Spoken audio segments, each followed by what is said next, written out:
Yes, indeed. Yes, indeed. We are back. We are back. We are back for another episode, another edition of Transformation Thursday here at Northeast Delta Human Services Authority. Listen, I know we let you down last week. We had an emergency. My friend here, Mr. James Curlee, had a doctor appointment. So we got to always make sure we take care of ourselves. You hear me say it before. In order to pour out into you, we got to pour into ourselves first, right? And so we always want to be able to give you our best. We got to make sure that we are thriving and living our full human potential in order that we can help you thrive and live yours. Welcome That's to right. Transformation That's Thursday right. here. I'm Duran Talley, Public Information Director here, Northeast Delta Human Services Authority, and I'm so excited about today, even with the week delay, because we're still coming to dominate the day. It is March. It's almost over. We got a few days left, but we're still marching on through 2024, regardless of whatever jammed you up in January, whatever wasn't fair for you in February. We're marching on in 2024, and I'm so excited to share some great information with you on today. Before we get started, of course, we always want to give a shout out to our executive director, Dr. Montez A. Sizer. We thank him for allowing us to spend this time here on Transformation Thursday, where we bring valuable information, resources, and services right to your smartphone, right to your computer, right to the convenience, because the power is in your hands. And so what we want to do now is go ahead and introduce our guest for today. He's become a friend that I've gotten the chance to know here over the last 2 or 3 months. He is a very persistent young man. This guy is locked in. He cares about the services that he's able to provide. He cares about the resources, and he also cares just about you. And so with that being said, I want to introduce Northeast Delta Human Services Authority problem gambling certified counselor, Mr. James Curlee. How you doing, my I'm friend? doing good, doing good. I'm glad to be here today. Yes, sir. Certainly glad to have you, Mr. James. Mr. James, just in the time that I've gotten to know you, really since the first of the year, you have a very unique story and a dynamic story. First, just tell us, who is James Curlee? Well, James Curlee is a man who, in his early years, struggled because of addiction. Wow. You know, I went to the service, and you know, in service, that's the biggest time consumer, good timing. And so what happened was I got addicted to alcohol, and then it went from alcohol to other drugs. And for 30 years, I was practicing addiction. But on May the 19th of 1988, Wow. after having a night of using cocaine, Wow. God brought me out. I cried out to God and said, God, I can't live this way anymore. And ever since that, I have been sober. And 5 years after I got sober, I started to try and help other people get sober. Over the years, I worked for the state for a total of about 20 years. But at the same time, I was one who had a halfway house here in Monroe on the south side that was called Serenity House, and not the one that's now. But it was Serenity House, and we were in operation for 10 years. During that time, God called me to the ministry. Now, I had no idea all this when I started. The only reason that I cried out to God in the beginning was just to save me. I had no idea of the plan that God had for my life. But as I went through it, the thing was, I always said, God, whatever you got for me to do, I'll do it. And that's how I wound up here at the gambling specialist. Most of my years as a counselor, I've always focused on substance abuse. When I retired in 15, I was a social service counselor 4, and I was working for drug court. And so drug court left the state, and I went with drug court. And then later, the drug court contract changed from the man that I was working for and went to somebody else, and they didn't pick me up. But a year later, I want to say, the man that I was working for, he called me and he was down at Richwood at the correctional facility, and he called me and asked me to come to work there. Wow. And so I went down and worked there for 3 years, doing lectures on substance abuse twice a day for up to 100 people at a time. Then in 20, I'm sorry, I'm kind of behind there. In 2015, the contract down there ran out, and so I lost that job down there, and I retired. I was gonna stay at home and feed my chickens, grow my garden, and just do things at home. And I got another call, and a fella asked me to come to work at Horizon Rehab over on Cameron. And I went there and I worked there for 5 years as the outpatient counselor there, doing group every day, doing individuals, doing parenting, doing anger management, just working. And in, I think it was in 21, God told me that that was enough of that. And because I got very discouraged because of some of the clientele that I was having. Wasn't about changing their lives. They were only about making it seem as though they wanted to change. And so when the epidemic happened, I had to reevaluate who I was, and so I retired again. But then everybody knows that me and my wife both had to have cars at the same time, and we got cars. But when we got cars, we got car notes. And when we got car notes, we got higher insurance. And so I had to come back to work. And this position was open, and they had been asking me to come to do it, but I really didn't want to do it at first. And so after I decided to do it, then I came, and it was a challenge in the beginning, but it's getting easier as we go along now. Yes, indeed. So, Mr. Curlee, you have firsthand lived experience with dealing in addiction. Yeah. You were able to come out of that and then use those lived experiences to help others throughout the way. Yeah. Whether it be substance or whatever that form of addiction. Gambling too. Or substance or gambling, whatever that thing is. Yeah. That we idolized or chose above anything else. Based on your lived experience, you began to help, coach, counsel, provide peer support through the years. 36 years. I did a quick math since 1988. That's about 36 years of sharing this lived experience, helping people find their way, like the phoenix from the ashes, rise up out of that pit, out of that darkness, out of that fire. Talk a little bit about what you're seeing or what you have seen from the gambling addiction, because a lot of times when we think about just addiction, we run straight to substance or drug or alcohol. That's right. But gambling addiction, a lot of us don't think that's me. Right. What have you seen as you met individuals who are addicted to gambling? Well, the biggest thing is that I've seen a lot of people who do the scratch off, and they don't see scratch off as being a gambling, but it is. I mean, they play the lottery once a week maybe, or once every other week, but they do scratch-offs every day. I've even seen people who would go and buy 20 scratch-off tickets at a time and then say, I don't have the money to pay this. Well, why are you buying scratch-offs? Yeah. Well, I take a chance on winning. That's all you're doing, taking a chance. You're taking a chance on losing your lights too. You're taking a chance on them turning your gas off too. But they don't think about it that way.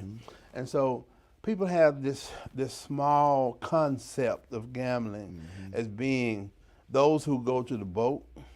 They don't even think as FanDuel or all that is being gambling because it's sports betting. But it is gambling. And so as we move forward in what we're doing, we are trying to come to a place where we treat not only whatever the gambling addiction is, but we try to treat the holistic person. Yeah, that's Try good. to treat everything. Try to help people not only realize, because that's what we have to do. We cannot cure anybody, but we can help them come to a place where they realize that that thinking that they have is errored. Yeah. And when they can come to that place, then they can begin to make some changes. Yeah. You know, it's sort of like myself. In 40 years ago, nobody could have told me that my substance use was addiction. I just thought it was everyday life. I thought it was something that I did in the life that I live, and I felt that every man that worked ought to be able to drink a little, you know? But I didn't realize until later on that the drinking had become a problem. And it's the same way with the gambling. You know, sometimes people start inadvertently and start to do things, and they'll stop because they realize, well, I'm spending too much money on it. And then all of a sudden, they'll buy one ticket, and that ticket will win $20. And from that $20, now it's on. Because their thinking is that I'm going to win if I buy some tickets. Yeah. Yeah, that chemical release that goes into our brain, Yeah, and them throughout our endorphins. body, Yeah, them endorphins. that's what we become addicted to. And how can I get that feeling again? Again, yeah. And everybody wants to be a winner. That's it. Everybody want to be a winner, and we're willing to win at any cost. You're right. And sometimes it becomes at the cost of our marriage, the cost of our children, I'm home. our homes, Yeah, our car. careers, our Yeah. transportation, our food. Yeah, yeah. I knew a friend, a dear friend, who is passed on now. It cost her job. Wow. She was a city clerk, and she was in charge of the finances for the city or the town. And in the interim, she started to gamble. And she started to use city funds to gamble. God was with her because I think somebody caught it, and before it got to be too bad, it was interrupted. The intervention happened. And I mean, she was a dear person. Man, could cook. You talking about could cook anything. And don't let her cook a cake, man. She was a cake cooker and a decorator. Wow. And you know, I heard her tell a story one time, and she talked about how she battled with, shall I do it or shall I not do it? Shall I do it and shall I not do it? But she always lost because she did do it. And that's the way people are now.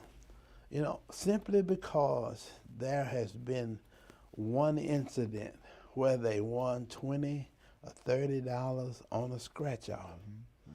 They are willing to go and buy another $20 worth of ticket, hoping that they're going to win more than $20 or $30. Now, I can tell you that in my own experience. Right before I became a pastor, I was basically in recovery for alcohol and for other drugs. But I didn't think scratch-offs was a problem. And, excuse me, and while I was there, in recovery, not using, not drinking, not doing any of those behaviors, not getting into the behaviors that were subject to the drinking, I continued to scratch out.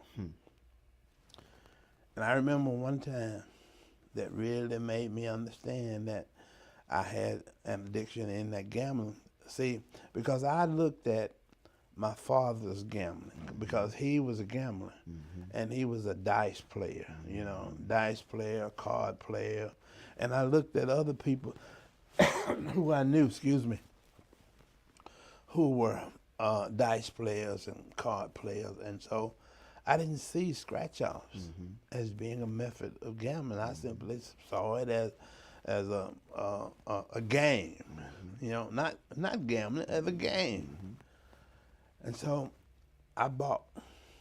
That's how I know about the 20 tickets, because I was one of those who bought them.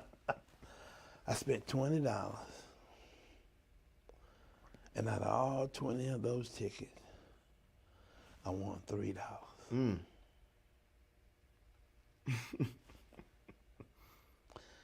And then, guess what? Them $3, I went and bought 3 more. Because I'm close. And that one experience showed me in my spirit, God kind of convicted me. And from that day to this one, I did a scratch out. But in the beginning, I thought it was okay. And I understand today that the same mindset that I used alcohol and drugs, because of what it does to the brain, I reached for that feeling in scratch-offs. And so I had to come to a place where I no longer gambled there. We gamble, Mr. Talley, every day in life. We live our life taking gambles. Now, in church, we call it living by faith, because we're trusting God for something. But now, if we're trusting God for something, how can we do something that God said we shouldn't do? Right. We can't trust him in that.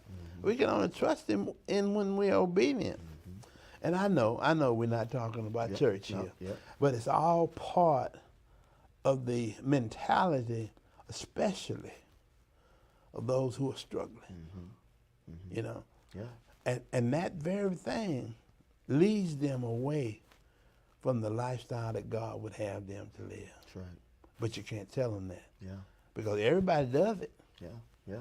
Yeah, Dr. Sizer talks about it all the time, that there's a hole in the soul. And we use different mechanisms, whether it's opioid, whether it's alcohol, whether it's a scratch-off, a lotto, a FanDuel, whatever that gambling is, to try and pour in and fill this hole, but it's in the soul. And you're not going to find that satisfaction, that fulfillment, that one thing. That you're not going to find it in these worldly things. Right.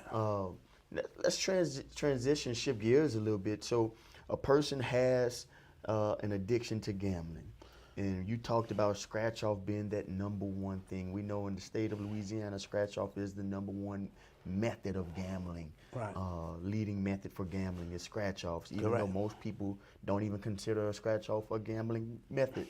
But what does that service look like? Let's say, hey, I saw your commercial, I saw your ad, or I heard about this, or my wife said, hey, it's either me or those scratch-offs, and they call your phone. What happens next? Well, the one thing that I would try to do is, first of all, not to make them feel as though I'm condemning them. I merely to let them know that maybe I've been where you are. And I understand that where you are is a place where you didn't intend to be, but you're there because you got started.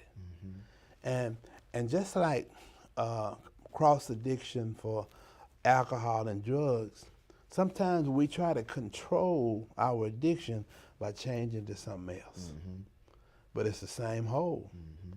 And I have to put this in there because that's who I am.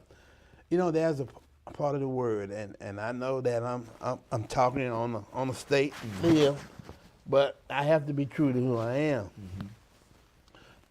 There's a part in the word that says, and I can tell you where it is, Matthew 12, 43 through 45, and I'm not quoting it directly, but it says that when the unclean spirit is gone out of man, it seeketh rest and findeth none.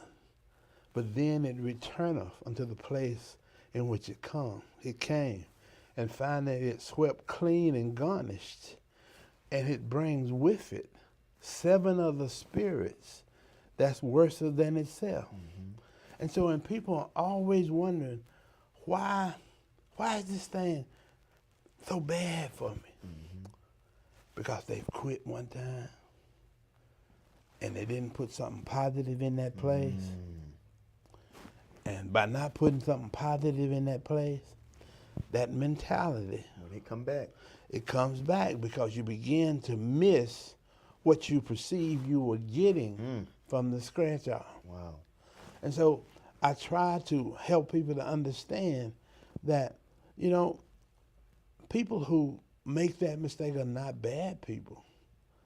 They're just people who have come to the place of having an error in their thinking.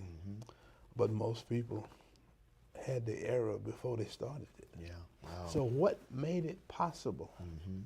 You know, what made it possible for them to put their dependence in this thing that's more of a chance than just living life, working, saving money, doing the right thing with your money? What's the part of my life that allows me to be one that take that chance? Yeah. Wow. That's good. That's good. So step 1, you call Mr. James Curlee. Yeah. He's going to listen and not condemn. Right. Step 2 is I'm going to tell you about what gambling is. I'm going to tell you how gambling is nothing different than being substance addicted. It's just another mentality that includes gambling. And so now that person understands that I'm not a bad person. I'm just what they call a sick person.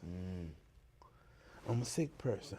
I may not be sick, that physical sick that comes from the substance abuse, but I'm sick because my brain is making the same chemicals that substance abuse person gets, and it's fulfilling that need. And so now what's happening is I've just transferred what I've always been. See, most of the time it's because there's a problem over to the left or right that makes them come to that place. And so I to help them to understand why their thinking allows them to come to that place. And then thirdly, I would start to give them information about gambling. Help them to understand about the behaviors. And I would introduce to them some cognitive training that would help them to restructure their thinking. Wow.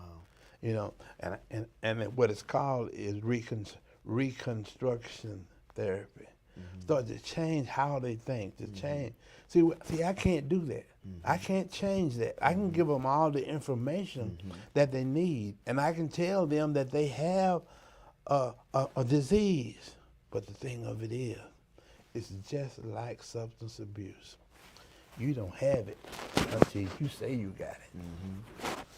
And so, but it's going to keep doing the same thing it always does. And no matter how much you space it out, you can quit today and you go back 2 weeks later. And every time you go back, you're going to spend a little more money than you spent before. See? And I can show that that's what people do. And when people can grab a hold of that, the people who are talking to them, or James Curlee, or Ron Talley, then that they're not condemning them, but trying to help them. And they're genuine in what they're doing. Then people will open themselves up and begin to try to share some things. And when they start to share, you know, I have a young girl that I'm talking to now on the phone. You know, she's actually a member of my church. And I didn't know she had a gambling problem. But her grandma came to me and said she had a gambling problem. So I called her. And when I called her, she talked to me. She even came to the office and did a abridged intake with me.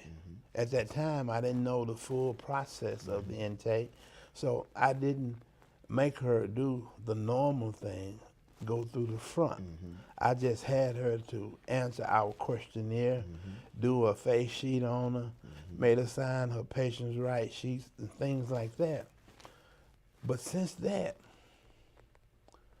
she got the paperwork to come back to do what she was supposed to do. But she hasn't come back. She stopped taking my calls. She hadn't called and made an appointment. Now that's been a month ago. But just yesterday, I was talking to somebody who was important to her. And they said to me, you know, her gambling problem has showed up. And I said, oh, really? And they said, yeah. And they said, how I knew it is because she had money through income taxes.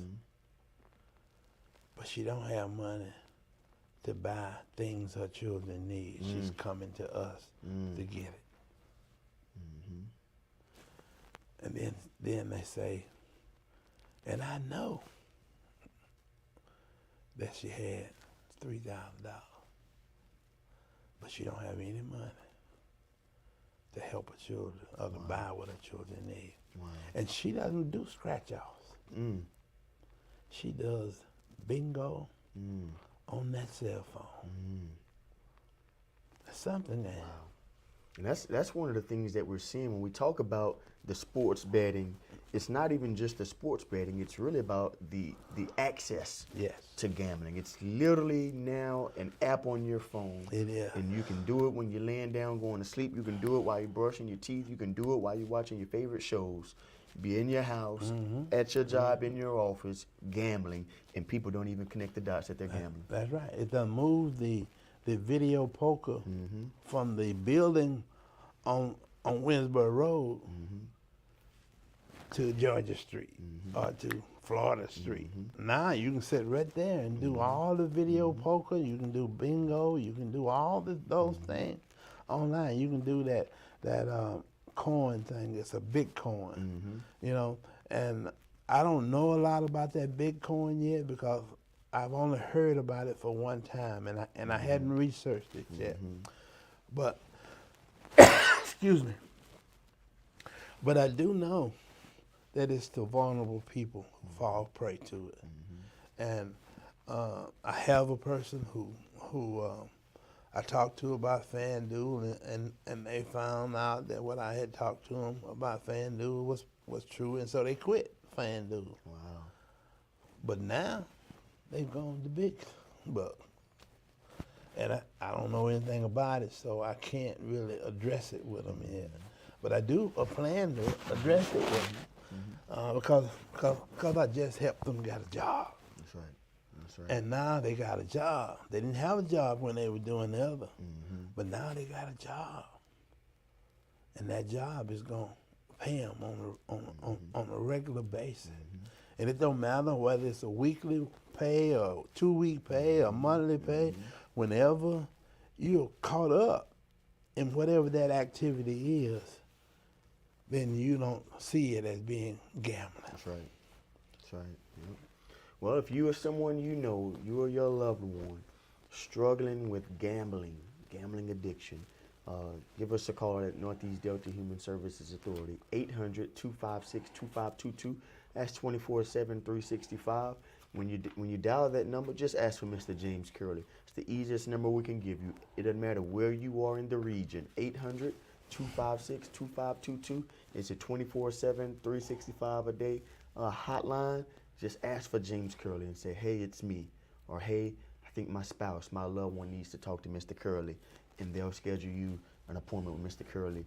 And first thing he'll do is listen and not condemn. It's worth the conversation. We need to understand what gambling looks like in 2024. It may not look like what you thought it did. It's not always about being in Vicksburg. It's not always about being in Shreveport on the boat. You could be sitting on your couch and addicted to gambling because of something in your phone. And we want to make sure you're aware. We want to make sure that you have control of your life, because we know that everybody wants to be a winner. That's it. But if I lose, it'll make me not want to eat. Yeah. It'll make me not want to smile. Yeah. It'll make me lose my fortunes, lose my family, That's it. maybe even lose my faith. And we believe at Northeast Delta Human Services Authority that you deserve to live your absolute best. You deserve to thrive and live your full human potential. And if gambling is standing in your way, give Mr. Curlee a call, 800-256-2522. Mr. Curlee, thank you for your time today. Thank you. Yes, indeed. And for you all out there, thank you for tuning in to another episode, another edition of Transformation Thursday. Go out and do great things.